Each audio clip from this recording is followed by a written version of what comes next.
Я хочу сфокусировать ваше внимание на практических, проактивных шагах, которые Абхазия должна предпринять как самостоятельный субъект. Хочу поставить акцент на культурный суверенитет как основу идентичности.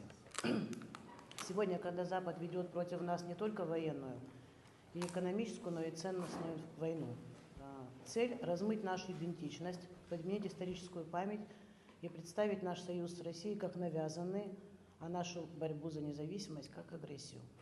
Наш ответ – системная культурная политика.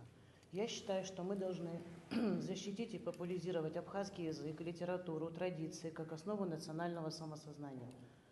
Укреплять культурные связи с Россией и народами Кавказа.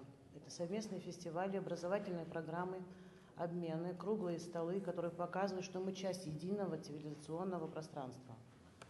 Также создавать собственный культурный продукт, который будет работать на внешнюю аудиторию. Это документальное кино, исторические исследования, опровергающие фальсификации, культурные центры за рубежом, выставки, которые доносят правду об Абхазии.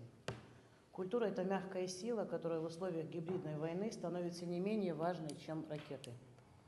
Если мы потеряем свою идентичность, нас сотрут из истории даже при сохранении личных границ.